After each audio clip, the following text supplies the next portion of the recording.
Eelmine kord meil oli see engagement bait. Koer. Tule hops. See ei taha siia peale tulla või? Hea tisu. Olgu. Tervist. Tere. Rakett 69. Teadustoimetaja. Ja Mats. Eesti Teadusagentuur. Niimoodi närid. Noorte teadusmäng Rakett Oba, tikud. Seda nad juba tegid. Tikku ma küll ei mäletanud. See oli see ülesanne, mis hästi kiiresti läbi. Mis hästi, kes suudab kõige kauem küünalt põlema sõida? See oli selle matka saates, on ju? Ja. Oled näinud või? Vist jah. Väga hea.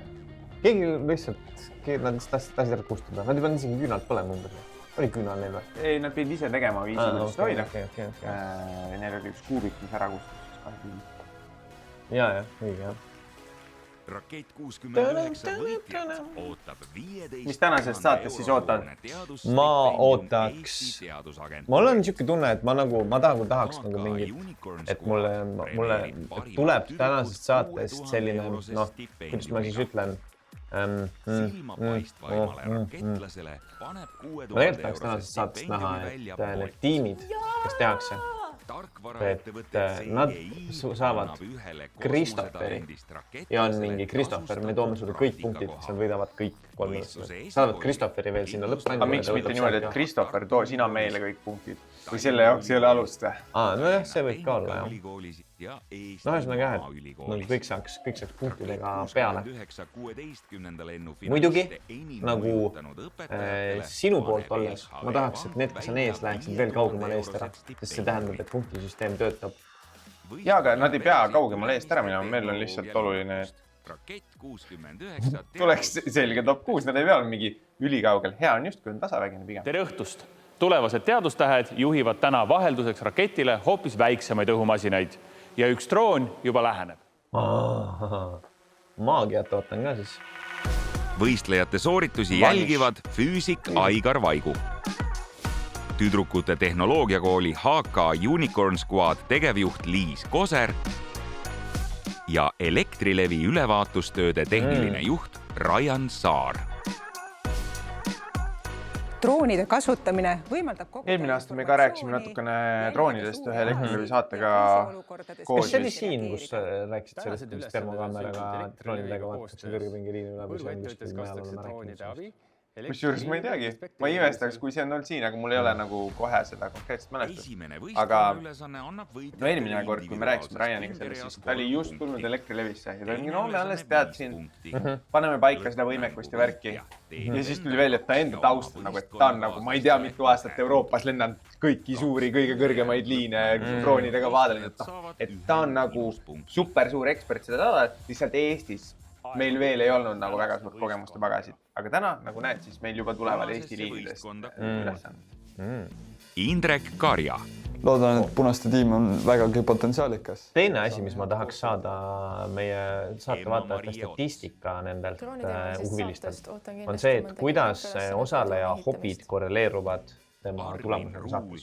Sest vaata siin viimasel aastatel on need hobid seal kõik kirjas. Ja kuidas sa eeldad, et see hobi siis kuidagi nagu kvantiseeritakse sinna nagu võrdlusesse?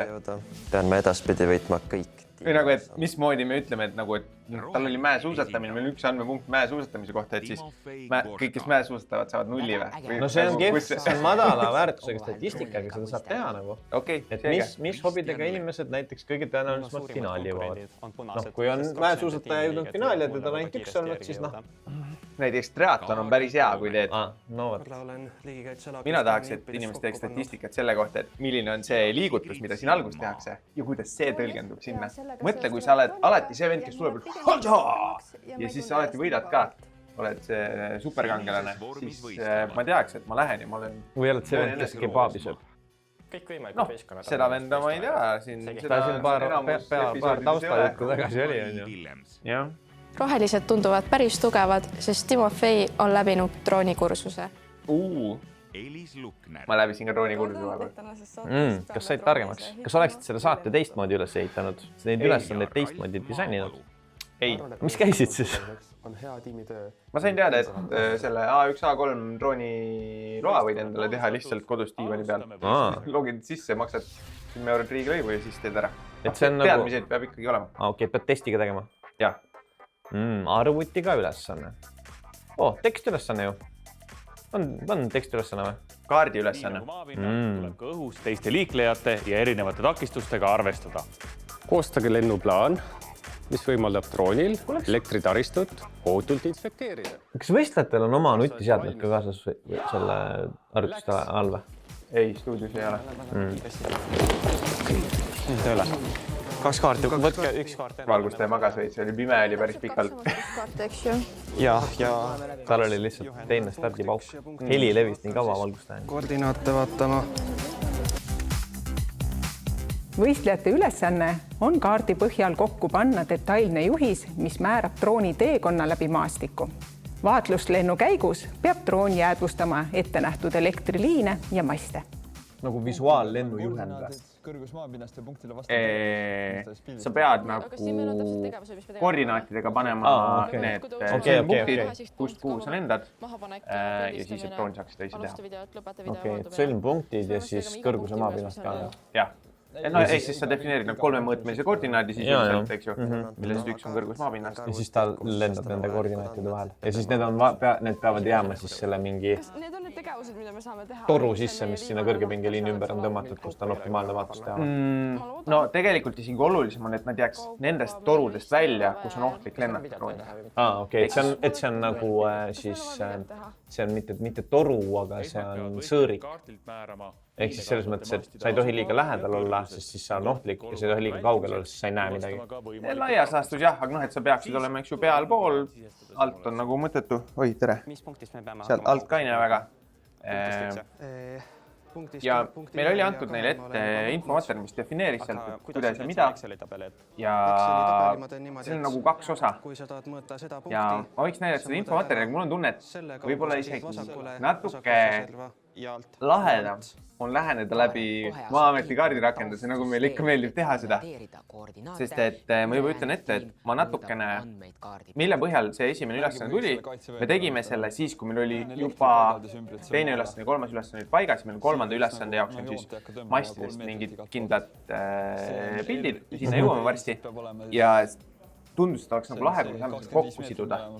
Ja siis me läksime kaardirakendusse otsima, et kust me enam saame selle piirkonna kätte. Põhimõtteliselt meil on vaja saada 11 punkti koordinaate. Kas meil on kuskil kirjas, kuidas me tahame maanduda? Ja siis lihtsalt juhtus, et seal samas lähedal olid meie lemmik 2 kindel-punkti. Ja see on see, milles see ülesanne siis paika sai. Kas siis see, mida need võistlejad teevad, see on siis sisuliselt see, et mida see droon ise arvutab, kui sa paned talle ekraani pealt võetad klõps ja siis ta arvutab endale selle, teisendab selleks juhisteks ümber. No põhimõtteliselt jah, et see on selline tänapäeva kaasaegse kasutajaliidese võlu, eks, et ma saan lihtsalt kaardi peale minna sinna, et kui meil ei oleks seda nii mugavalt, siis me peaksime andma need koordinaadid. Me oleme jah selle nagu kihi võtnud ära võistlejatelt. Siin on vaja seda piirangute kaart. Kitsenduste kaart. Kitsenduste kaart, selle võtame ära, transpordi võtame ära, side võtame ära, gaasi võtame ära, kaugkütte võtame ära, veevarustuse võtame ära, kemikaalid võtame ära. Ets ka ei imet. Paneme tausta ka, võtame ortofoto asemel selle, nagu neil oli siis. Nagu... Ja vaata, siin on Leeviku 99 kindelpunktid. Nendega, kui te ei ole kursis, siis minge vaadake seda varasemat saadet, kus me ka siin taustajötades oleme rääkinud teile kindelpunktidest. Mis need kindelpunktid on siis? Eriti mind huvitab just see, millel sul hiir peal on praegu. Mis seal on? Et mis seal füüsiliselt on? Ja. No me võime seda pärast minna Street View'st vaadata.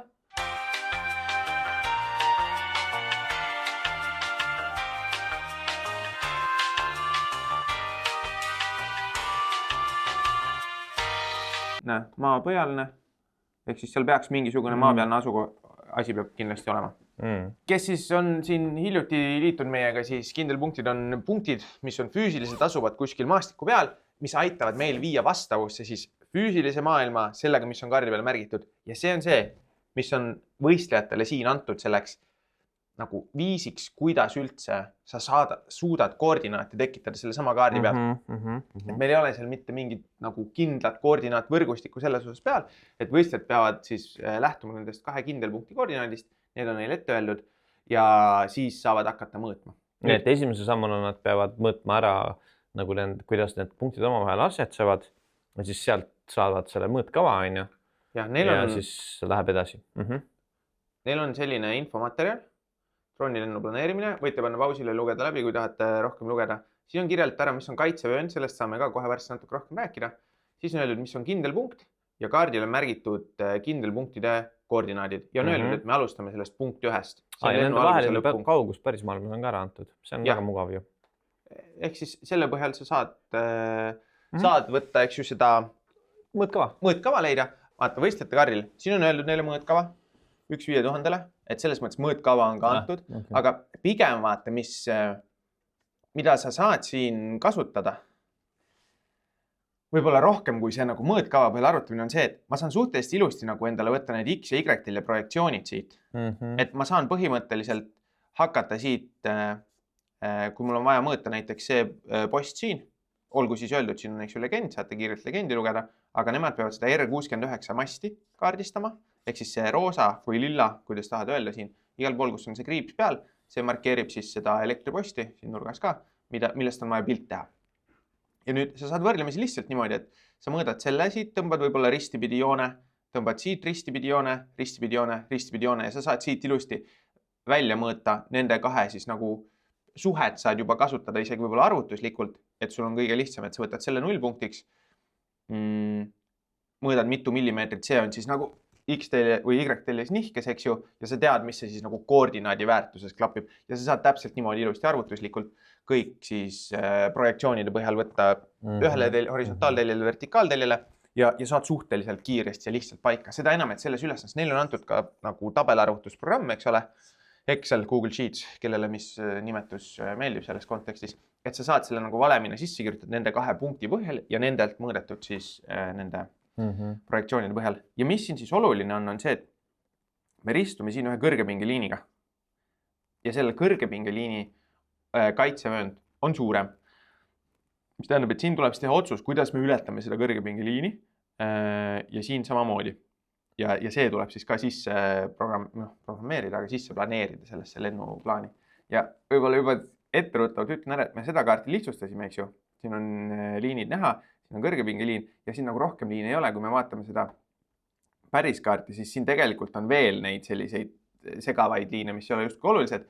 Ja kui me kõige lõpus näeme seda animatsiooni, kus me siis, mis simulatsioon justkui läbi mängib seda asja, siis sinna selle simulatsiooni keskkonna jaoks ma kasutasin ikkagi kõiki olemasolevat nagu infot, ma tõmbasin omale selle sinna maailma aluskaardiks, tõmbasin kaardi, mis tähendab, et mul seal on rohkem liine, kui võib-olla võistlejate kaardil on, et võib-olla see mõneti jääb segadusse kedagi, aga ma arvan, sellest ei ole liiga palju hullu. Aga kas sa selle kohta oskad mulle ka kohe rääkida, et see, kuidas seal on mingi, nagu et see liin jookseb, see, mida nad mõõdistavad, kas see on alajaam, kuhu nad jooksevad? See on teise kindla punkti juures? See siin. Ja, või see on mingi tööstuskompleks? Siin tegelikult on, ma tahaks öelda, et jah, veits on alajaam. Me näeme 3. ülesandes seda täpsemalt. Okay. Ja siis mu jätkuküsimus on see, et ta on niimoodi nagu liini pealt eemal, see on niisugune nagu standard mingi praktika selleks, et see liin ja need jaam oleks just mingi distantsiga. Oi, selle kohta ma ei oska vastata. See on nagu, et nagu liin jookseb, eks ju, ja siis on toodud lõks siit läbi. Tegelikult on niimoodi, et minu arust see liin on maha võetud tänaseks. Et see kuskile siiamaale jookseb ja siin on praegu tühjad postid. Kui ma nüüd tagantjärele mõtlen, siis mul on tunne, et ühel hetkel see oli isegi siit kitsenduste kaardilt oli see liin kadunud ja ainult ortofoto peal oli alles, et mul oli mingi hetk raske seda ülesannet teha. Et see on selles mõttes nagu mingi liin, mis juba tänasel päeval ei ole sellisel, kui enam kindlasti maastikul olemas, nagu ta meil ülesandes oli. Aga ma jah, selle kohta on vastus võlgu, et miks see alajaam siin eraldi asub ja miks nad niimoodi jooksevad. Nii, mis on see, millest Rait siin siis räägib? Mul on siin pilt, on näha. See on tehtud 1. novembril 2025, siis kui me töötasime selle ülesandega ja ma olen selle pildi saatnud Karoliinele ja näidanud, et siin on liin kadunud. Siin on siis näha aluskaardi peale on joonistatud see sama infokiht justkui, ehk siis siin on näha nagu heledamalt seda liini tähistavat joont, aga see päriselt siis see nagu tunnuskaardi peal, mis on see tume selge joon siin, see on siit vahepealt katkenud. Siin jookseb jälle edasi. Nüüd, see on 1. novembril ja ma olen veendunud, et varasemalt see oli seal olemas, nii et millest tuleb. Kui me läheme nüüd Maa-ameti kaardi rakendusse, siis mul on küll siin aluskaardiks on mul praegu ortofoto, aga kui me vaatame seda sama liini siin, mis oli vahepeal kadunud ja me klõpsame selle peale, siis me näeme, et seda on siin viimati muudetud 2. novembri 2025. Ehk siis mu hüpotees on, et 2. novembril see tekkis siia tagasi. Lihtsalt kuna ma esimesel võtsin siis kogusin siit infot, siis ma pidin selle käsitsi üle joonistama. Ei ole väga hullu. Millal see siis ära kadus? Kui me läheme nüüd siia selle kurvi juurde, kus see liin pöörab, see osa siit oli kadunud ja see osa oli alles. Nii et me saame nüüd vaadata, et millal selle kohta on tehtud viimane muudatus. Ja selle kohta on viimane muudatus tehtud 19. oktoober. Eks mu hüpotees on, et varasemalt jooksis kogu see liin ühe pika tükina siit. 19. oktoober see lõigati jupiks, kaotati siit see vahekoht ära, sest et see mingil põhjusel oli maha võetud. Ja ainult see sirge osa jäi siia alles ja 2. novembril siis pandi see siia tagasi. Vot, eks siis tõepoolest selleks mõneks nädalaks seal vahel, täpselt sel hetkel, kui me seda ülesande ette valmistasime, oli üks infokiht natuke teisel kujul, kui ta on täna ja kui ta on selles videos, mida te praegu vaatate, kui Mats ja Rait seda vaatavad. Nüüd tead? Pane korra ortofotos. Ei ole, vaat see on ikka tööstuskompleks vist. See ei ole enam. See on mingi asi. No see ei välista seda, et siin on alajaam ka, eks ju? No võib-olla on, ma ei tea. Olgu, alajaamad jäetusseadmed. Jah.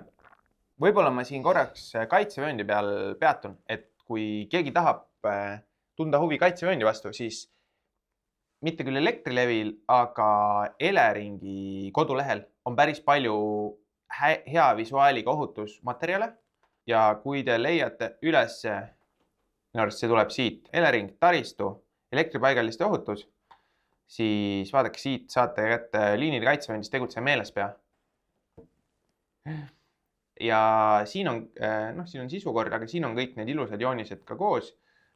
Kuidas, mismoodi liinidele, ka maaliinidele. Kas liini kaitsevöönd sõltub sellest ka, milline on see post? Et kas disainpostide kaitsevöönd on erinev tavaposti kaitsevööndist, Rait?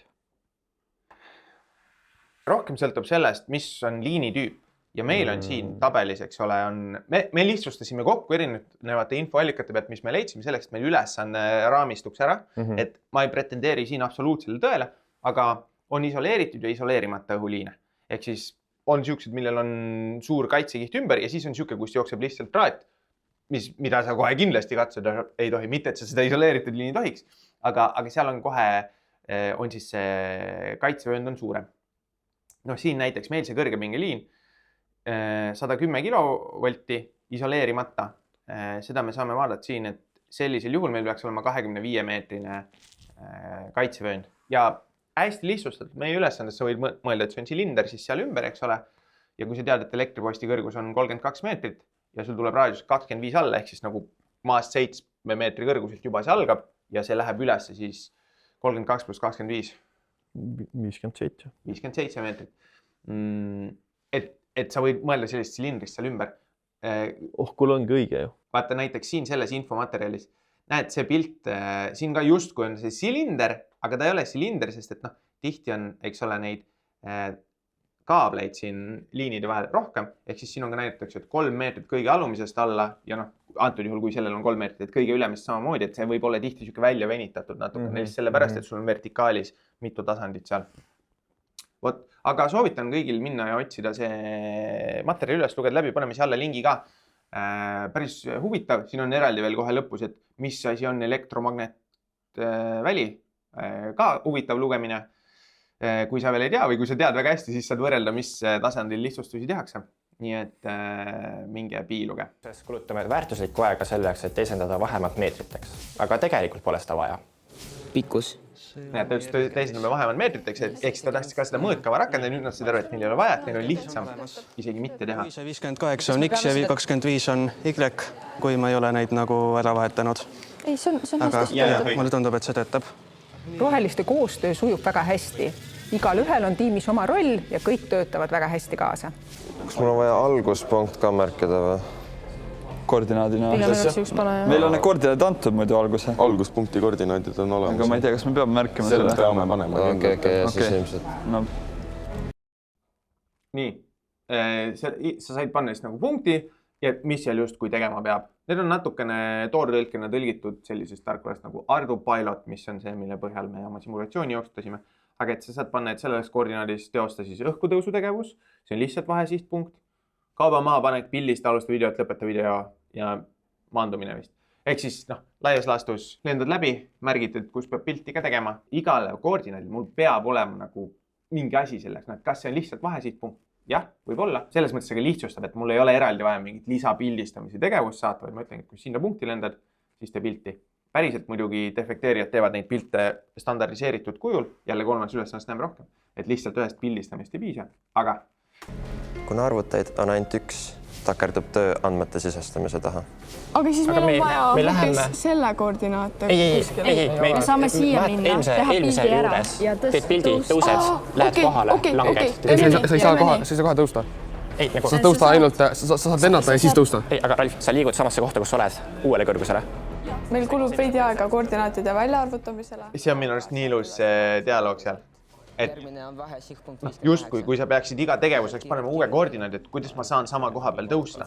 Aga et see uus koordinaat ongi, et sul see 2 telge jäävad nagu samaks tasapinna peal ja siis see 3. koordinaat muutub, et sul on justkui 2 järjestikust punkti, mille koordinaadid on samad, aga kõrgus erinev. Valmis või? Kiired. Peatega lahendamine. Rohelised. Teie lennuplaan näib olevat koos. Kohe kontrollime, kas see on ka... See on just aru, et ring on täis, et raketi sealt saadakse jälle punkti üles. Rohelised nuppu vajatavad. On meil vaja veel viimase punkti arvutused teha. Vaat alguses kanti. Rohelised määravad drooni lennukõrguseks... Vaata, siin need on need lisaliinid, mida ei olnud nende kaardi peal. Turvalise varu elektriliine ümbritsevast ohualast. Kõrgepingeliinide ületamisel tõuseb roheliste droon diagonaalis 110 meetri kõrgusele liini kohale ning laskub samuti diagonaalis. Droon suudab jäädvustada kõik huvipakkuvad mastid oma teel, kuid viimase masti koordinaadid on valesti määratud ning vahetult enne viimast masti pöörab droon järsult paremale ja ülesanne jääb edukalt täitma. Kas nad nägid seda laivis või? Ei. Ainult kohtunikud nägid? Ei, kohtunikud ka ei näinud, muidugi ei näinud. Kohtunikel lihtsalt ütlesite, et see koordinaat on vale. Kus sa tead? Ja. Ma olen ikka mõned korrad siin kuulanud, kuidas sa teed. Kuidas telesaadet tehakse. Et laias laastus jah, et me valideerisime Excelis koha peal ära need, sest et ühest küljest me nagu ei jõudnud seda simulatsiooni, prioriteedid pidid olema natuke teiste ülesannete juures, kus oli ka igasugu kommunikatsiooni tõttu oli need hiljaks jäänud. Teisest küljest me ei oleks seda sellisel kujul niikuinii saates saanud niimoodi võib-olla läbi mängida, see oleks tõmmanud tempo nii alla. See oli siin 10-kordse kiirenduse peal see drooni lend, sest et kui see droon peab lendama, see on mingi, ma ei tea, 3 kilomeetrit tiir äkki. Et siis see droon ei lenda seda 30 sekundiga, eks ju. Et selles mõttes me niikuinii ei oleks saanud seda seal läbi mängida ja me ei implementeerinud seda koha peale selleks ära. Meil oli siis 2 Exceli validatsiooni jooksid, Karoliine kirjutas natukene automatiseeritud versiooni, ma kõrvalt kontrollisin punkte käsitsi. Ja kõige suurem mure oli see, et kas nende see liini ületus, kas see läbib ohuala või mitte. Aga lõpuks oli see, et siin oli see, et ja Joosepist lükkas paralleelselt siin ArduPilotisse kohe sisse, mis kaardi peale joonistasin ära ja siis meil just mingi 1 punkt möödas, et kas me kopeerisime valesti või mitte, aga et seal oligi, võib-olla täiesti ise mingi koma koha sassi, ma ei tea. Aga et see nagu 1 punkt oli lihtsalt keset põldu sinna. Et kui kaarti mäletad, siis ta oli lihtsalt seal keskel. Ja vaat siin öeldi, et tõuseb 110 peale ja siis tuleb tagasi ja mina saan selle saate esimeses, saan esimese versiooni, me nimetame mustrida või toimeterida, kus ei ole kõik neid katteplaane paigas aga et see nagu sisuline tekst, mida võistlejad räägivad, et see oleks paigas ja oleks loogiline. Ja selle põhjal ma ei saanud nagu täpselt aru ja mul olid siis mingisugused nagu vastused, mida nad olid esitanud. Ja lõpuks ma ei tea, milline sellest osast ja mis hetkel neil oli see peal, mis siia saatesse jõudis vastusena. Ja kui me nüüd vaatame siin seda, ma arvan, kui te vaatasite saadet, siis te ei saanud aru, aga nüüd, kui te teate seda, siis me vaatame nüüd saadet ja tegelikult nad vastasid siin vastusega, kus neil ei olnud veel tõstetud see kõrgus 110 peale. Neil oli natukene madalam. See ikkagi minu arust ei läinud, ma mäletan kohapealsest sellest, et kui Karoliine valideeris arvutuslikult, et kas see läbib seda sinnut või mitte, et ta ei läinud sealt läbi, aga nüüd nad arvutavad, no tõstame igaks juhuks 110 peale. Aga noh, see asukohad olid valed ja minu arust oli tegelikult üks teine punkt oli veel nõksa möödas, aga see viimane oli nagu kindlasti seal keset põldu. Ehk siis siin jälle ma ei tea, mitu vastamist meil oli, aga mul on tunne, et nad jõudsid ühe korra veel vastata, kus neil siis nagu muudest olid paigas, aga oli ainult see viimane, et ma lihtsalt selle animatsiooni siis, see ei lähe kokku sellega, mis nende päris vastus siin oli, aga selles mõttes, et nende vastus oli ikkagi... No see võib olla juba nende teine vastus ju. Jah, selles mõttes, et animatsioon vastab teise vastusele, aga mitte selle, mis nad siin tegid. Et nüüd te teate jälgida, kuidas nad ütlevad, tõstame 110 peale. Teie lennuplaan on vigane, mäng jätkub. Päriselt? Ei. Me ei saa aru, mis viga on. Mõtleme, et äkki lendab meie plaani järgi droon liiga lähedal elektriliinidele. Paneme äkki 120 mingi... Ära liiga kõrgele paneme. Kõrgusele paneme lihtsalt. Paneme 110. Kas me proovime uuesti või? Keegi on need üle mõõtnud või? Ja ma mõõdan hetkel üle. Kõrgel lendamine on küll turvaline, kuid selle arvelt kannatab jällegi pildi kvaliteet. Ja see on õige. Tõuseb siin 3, 4, ta tegi sul, siin ta tegi pildi, nüüd ta jõudis siia punkti. 10 ja 11 peavad olema samad numbrid. Sisestame kiiresti viimase punkti kõrguse ja tegevuse ning oleme valmis vastama. Neil on seal siis 2 tabelit, et neil on 2 seda lehekülge, et üks on, kus nad saavad musta arvutust teha ja siis teine on see, mille võtame õige vastusena. Indrek ei jõudnud! Punased, näib, et teil on lennuplaan valmis. Nüüd kontrollime, kas see lennuplaan on ka sobilik. Me saame teada, et meil on veel üks viga parandada, aga siis punased jõuavad ette. Ja minu arust oligi see, et nad veel üks viga parandada, et nad tegelikult tuvastasid ära seal küll, et neil olid mingid koordinaadid ka valed, mida nad siis jooksvalt parandasid. Raidi läpakas laua peal, must ekraan. Punased määravad drooni lennukõrguseks 17 meetrit, mis ületab võrdlemisi täpselt liine ümbritsevat ohuala. Kõrgepingeliinide ületamisel tõuseb punaste droon otse üles 58 meetri kõrgusele. Ületab liini horisontaalselt ja laskub tagasi 17 meetri kõrgusele, et jätkata liini inspekteerimist. Neil on ikka suur plaan võetud. Punaste droon lendab edukalt kõikide ettenähtud mastide kohalt ning naaseb lõpuks ettenähtud punkti ja maandub. Punased, Neil oli suur plaan. teie lennuplaan Mis tähendab suur plaan? Nad võtsid lähedalt pildid. Ja, seda küll. sobilik. Ja siin oli vaata näha kaardi peal ka, et droon siis paigal sellel, kui ta tõusis. Et kaardi pealt ei liikunud ka. Siit hakkab Kristofferi tagasi. Väike lootus. Kuule, Kristoffer sai punktid. Kristoffer! Esimese ülesande võiduga teenisid kõik punase võistkonna liikmed endale Veel 3 punkti. Kohta ei parandanud, aga...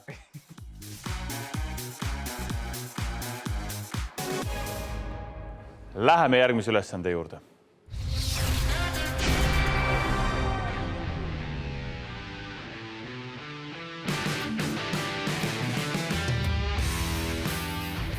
Mida kergem on lennumasin, seda vähem peavad mootorid drooni õhus hoidmiseks tööd tegema ja seda vähem kulub ka akusse salvestatud energiat. Ehitage teile antud vahenditest droon, mis püsib võimalikult kaua õhus. Kas olete valmis? Jaa! Läks. Ma arvan, et... Üks mõte oleks see, et Ma arvan, et me võiks ehitada nagu siit. See oleks propeller. No see on tavaline droon, jah. Siis oleks akupesalist, jah.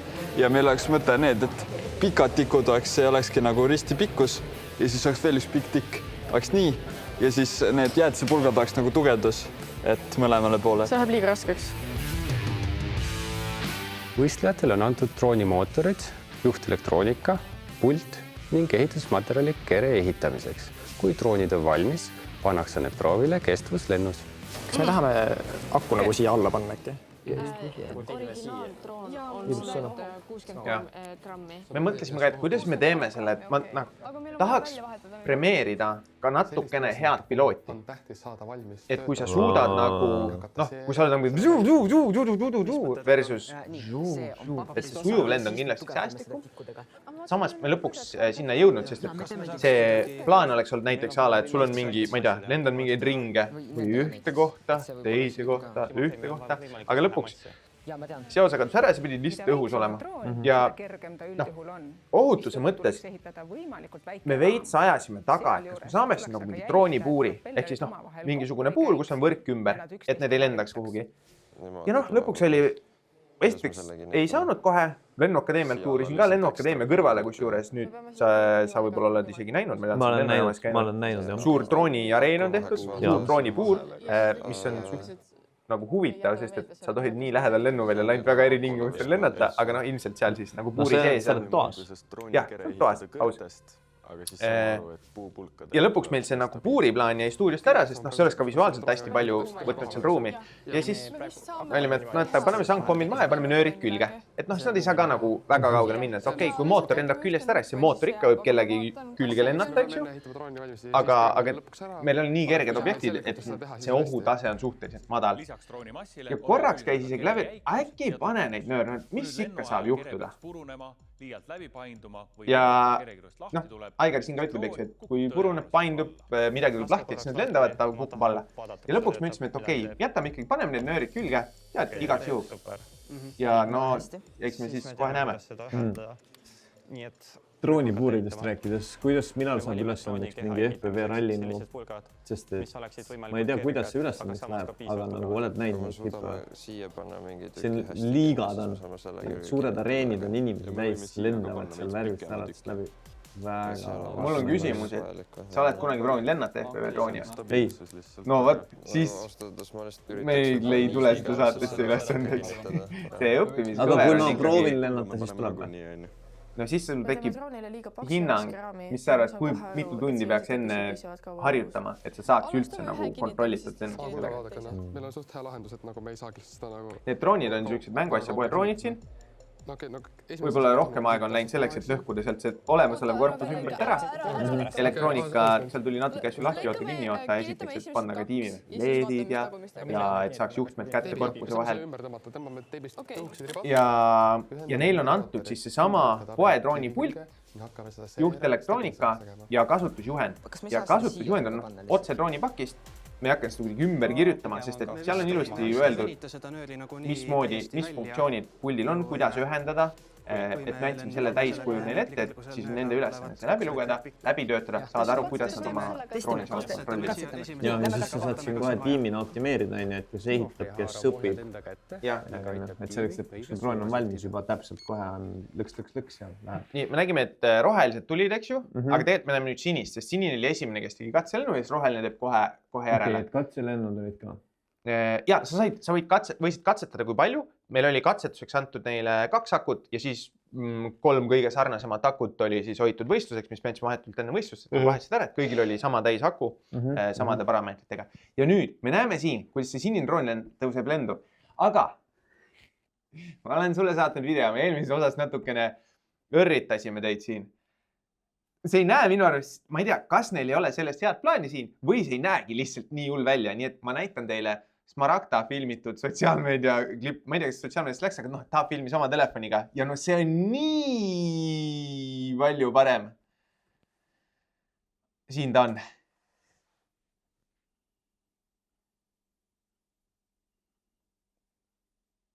See on reaalselt esimene lend, mis läks. Aigar nii julgelt seal. Ta on nööri kaugusest väljas. Ja see ei ole võimalik, see on nagu... Aju ütleb ei. Droonid ei lenda niimoodi. Võib-olla ma panen siia ka klippi, mis ma enda telefoniga filmisin, sest minu oma nägi ka suhteliselt kõver välja, aga see Smaragda oma nägi nii palju parem välja. Ta oli lähema lihtsalt selle droonile.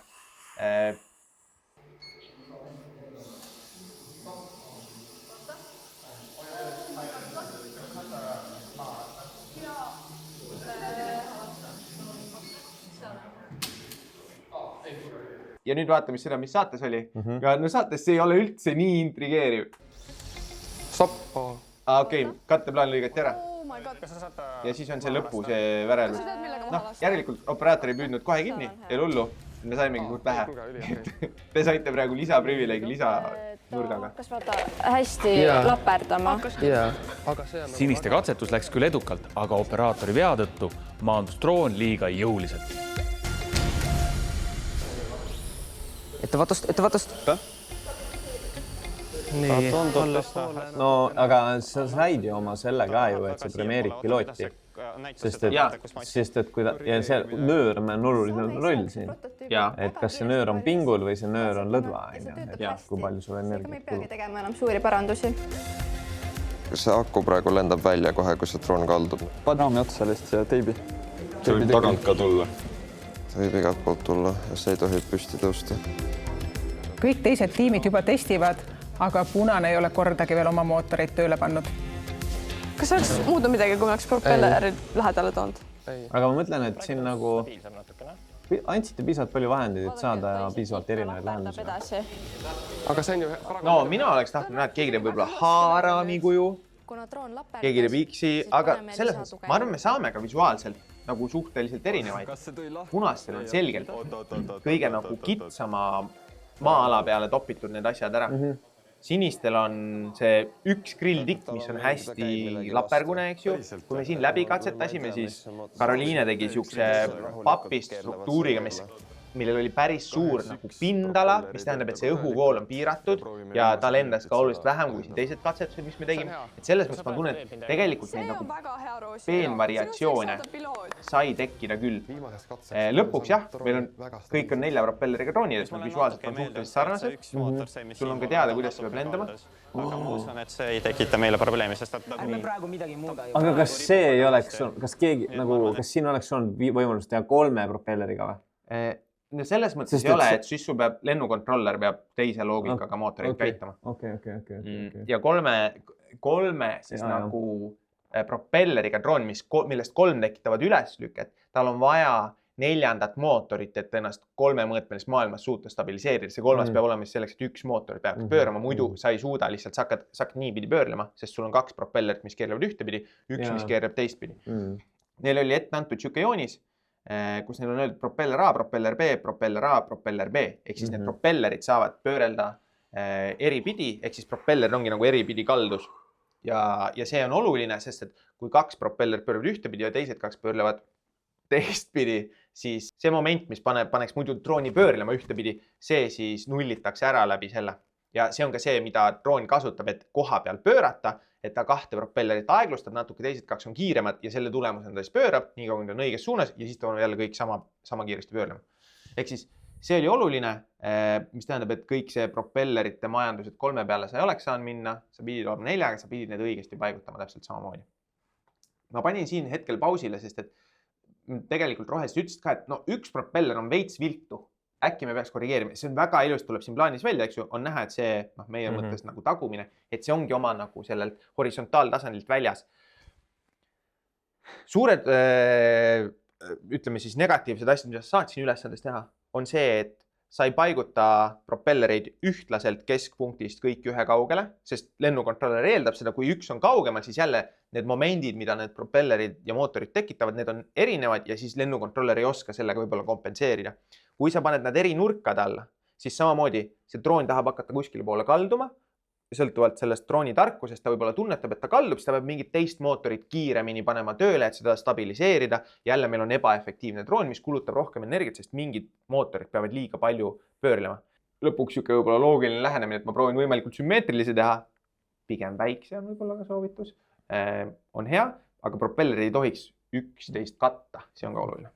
Et me võime täpselt niimoodi lihtsalt võistlusele minna. See näeb välja bellissimo. Enne võistlust me katsetame ja katsetame. Õige. Ma tahaks kiita küll siin võistlejaid. See oli päriselt see. Alguses öeldi ka, Ralf ütles, siin on võimalikult ruttu vaja saada katsetama. Jah, on ja nad läksid esimesena, eks ju. Neil oli küll see kõige ebastabiilsem lahendus, et ma arvan, et sellel hetkel oleks võinud isegi nagu võtta ja proovida uus teha. Et seda nagu ühe grilltikulist asja stabiliseerima hakata jämedamate kurguspaatitega, ma arvan, tegi selle lõpplahenduse raskemaks kui see, et ma oleks selle ühe grilltiku ära võtnud ja pannud sinna näiteks 2, mis on omavahel tugevalt kinni seotud. Midagi stabiilsemat kohe, et nad hakkasid lisakarkassi ümber ehitama selle asemel, et proovida see esialgne asi teha stabiilsemaks. Rohelistel on siin ma arvan, neil ongi, jookseb 2 grilltikku kõrvuti. Väga hea, väga ilus, omavahel põimitud ja töötab. Viimase hetkeni õhus. Äkki on see halvasti ühendatud? Äkki kõvemini või nõrgem? Punastel on drooni värvid, eks ju, erinevad selle järgi, et meil on siin mõned prinditud detailid, 3D prinditud detailid, mis on näiteks mootori kinnitamiseks. Ja sellest droonist endast, nii udune kaader sai, droonist endast tuleb see, siin on väike mootor, siin all on hammasratas, mis siis käitab seda propellerit. Ja selleks, et hammasratas kuskile vastu käiks, me tegime siuksed alused, kuhu saad selle peale torgata, klõps, keerata kruviga kinni ja siis see püsib seal. Ja neil on nüüd see mure, et neil üks propeller nagu ei taha, üks mootor ei taha panna propellerit pöörlema, et neil nagu hammasrataste vaheline kontakt kaob ära. Ja nad ei mõtle seda lõpuni välja. Neil oli see üks mootor koos oma siis selle hammasrattasüsteemiga oli natuke kehvasti lükatud selle prinditud detaili peale, et ta jäi nagu nurga alla ja see tähendab, et see mootori telg ja propelleri telg olid veits nurga all ja need hammasrattad keerasid ennast siis lahku. Et ma käisin lõpus, vaatasin üle, lükkasin klõpsti kinni ja siis tõin selle sõrmega keerlema ja täitsa pöörgas. Tundub ebatõenäoline, sest see on nagu tundub puhtalt nagu hammasrattad käivad vastu. Halvasti kuidagi. Sest vaata, kui nagu pehmelt siin läheb, aga siin ta ei liiga. Ja neil on põhimõtteliselt niimoodi, et vahepeal nad panevad seda tööle ja neil nagu 3 propellerit tööle, aga 4 ei hakka, aga mootor hakkab. Ja kui nad näpuga lükkavad selle, siis nad saavad selle ühenduse mehaaniliselt ja siis see 4 hakkab ka käima.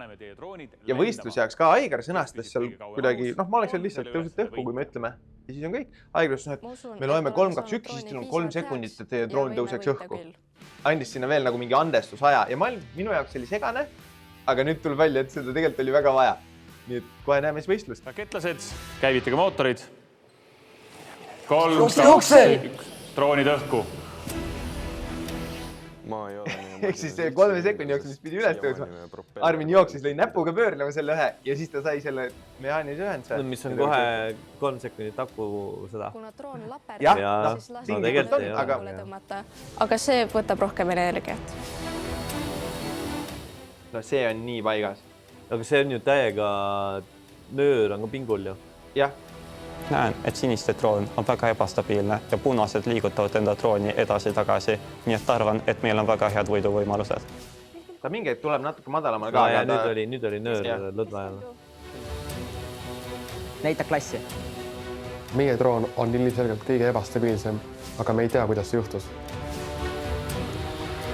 Tegelikult hakkab laskuma. Sinine liiga madalal ja sinine droon maandus, seega teie olete siit mängust väljas. Kõik need katselennud, mis ma tegin, mis on võiduvõimalused on veel suuremad. 10 akut, 4 drooni, meil oli üks katsetusdroon, kõigiga vähemalt 2 lendu. Need lennud on mingi 12 minutit või 10 minutit, et ma ikkagi panin tunde lihtsalt lendamist, et kalibreerida akusid ja droone. Oota, kui kaua siin see lendamine aega võttis? Ma arvan ka, et suurusjärk 10 minutit. Neil on ikka pikalt siis. Ja, et see on ikkagi, aga hoidis ka pinget, eks ju. Selle ülesande võitnud, palju õnne teile! Ja nüüd, neil püsib see, vaata. Kunagi ei tohiks drooni operaator kirjata selga oma droonile, kui sul ei ole eraldi vaatlejad. Ei, aga see ei ole droon, see on kraana. See on maaküls kinni. See on lipumest. Aga et see jääb õhku ja nad nüüd toovad ise selle alla. Et tegelikult me oleks võinud ka vaadata, kaua see kestab. Aga kas tegid pärast siis nagu siukse kvalitatiivse analüüsi ka, et kaalusid näiteks ära ja... Me kaalusime enne ära, sest meil oli ka viigimurdja oli see, et kui me oleme mingi meie siis katsetuste põhjal ette nähtud viigimurdjale lähedal. Siin oli viga. Siin oli vale punkti tabel. Et kui me oleme nii lähedal ajaliselt, mille me oleme hinnanud selleks siis nagu veapiiriks, siis loeb see, kellel on kergem droon. Et me kaalusime enne üle, mul on jälle kuskil pildid, aga ma arvan, see oli nii oluline. Aga nagu see oli siis sinistel kõige kergem ka või? Okei, ma panen need pildid siia, sest ma ei tea, ma ei mäleta peast. Kuna see ei mänginud lõpuks üldse rolli, siis ma ei süvenenud sinna. Pind lihtsalt huvitab, et kas siis nagu kõige parem lahendus võitis või seal oli nagu mängis rolli rohkem see, et kuidas sul õnnestus mootori vahetada. Sest nii ma saan vähemalt korra enam teadmist võtta. Sul on seal põhimõtteliselt ilmselt nagu peamiselt 2 argumenti on see, et 1, kui palju sa kaalud ja 2, kas see mootor nagu kuhu suunda ta oma jõudu kulutab. Selles mõttes, ma arvan, et roheliste lahendus oleks võib-olla natukene saanud olla optimaalsem, kui nad oleks toonud veel mootoreid keskemale kokku. Et sa oleks pidanud mõõtma nii palju, et propellerid ei käi kokku ja keskele vastu raami ja täpselt sinna kinnitama need. Nad minu arust võtsid lihtsalt topelt tipku ja panid suhteliselt otsa, et nad oleks saanud natukene säästa massi ja selle arvelt siis ka natukene vähendada, ma ei tea, õhutakistust selle pindala võrra, mis on mitte propelleri õhutakist, aga kui ma üles pean tõstma üks asja siis. Mille käigus jäädvustatud pilte analüüsib hiljem spetsiaalse väljaõppega inimene ehk defekteerija, et sealt võimalikke puudusi tuvastada. Mis Ryan praegu ütles on see, et droonipiloot on üks ja siis on eraldi defekteerija, kes vaatab need pildid pärast üle, et droonipiloodil on teada, missuguseid pilte ta peab jäädvustama ja defekteerija peab siis... Ja nemad teevad seda defekteerija rolli. Nemad teevad seda defekteerija rolli praegu.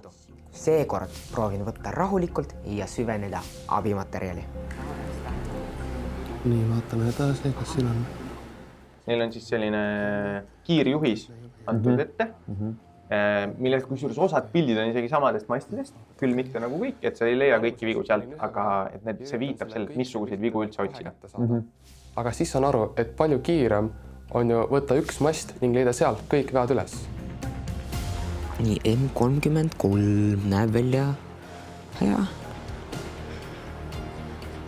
Ei tea, võtaks lõpule.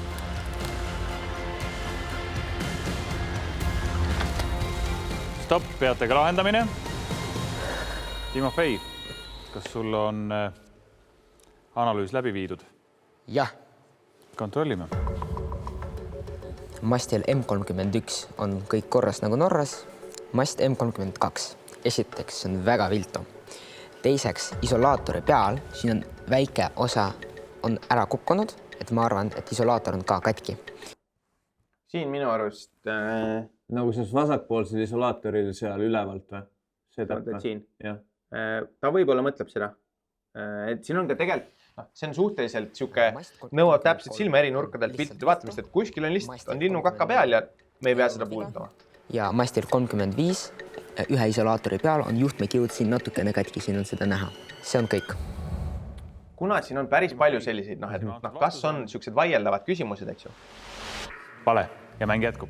Siis me panime paika. Meil oli põhimõtteliselt nagu miinimum, mille sa pead ära hindama, mille sa pead üles leidma. Kui need on leitud ja sa ei ole mingid välja mõelnud täiesti asju, mida ei ole võimalik sinna leida, et siis on. Aga see miinimum just sellel viimasel mastil, kus siit ka näitas Timofei, et seal on natukene on see juhtmekiud on katki, mis tegelikult ongi väga oluline seal näidata. Aga seal on ka veel ülelöögi jälgi teiste nende isolaatorite peal, mis on päriselt mingi ohtlik viga, et seal kuskil midagi kuskilt lööb üle, eks ju. Et me panime paika sellised nagu kindlad asjad, mida sa pead märkama ja siis on osad asjad, mis on sellised nagu valikulised. Okei. Et õige vastuse jaoks oli vaja, see oli nagu arkis, et sul olid nagu kohustuslikud asjad, millest sa ei tohtinud eksida ja siis oli nagu pool valikulisi, millest sa pidid mingisuguse hulga ära märkama. Põhimõtteliselt, jah. Ja siis pidi olema vähem kui mingi hulk fantoomi. No meil päris nii... Või no jah, kui sa mõtled fantoomvea all see, et ma ei ütle, et kõik on viltu. Jah. Et selles mõttes jah, neid fantoommigu nagu suuri fantoommigu ei tohtinudki olla. Jah. Kontrollin. Mast 31 on isolaator katki. Mast 32 on isolaator katki ning see on viltu. Mast 33, see on viltu ning see on õrnalt lõtvunud. Mast 34 on täiesti korras. Mast 35 on üks lahtine ots ning isolaatorid on katki ning seal on kaarlegi jälgi. Ralf, sinu analüüs on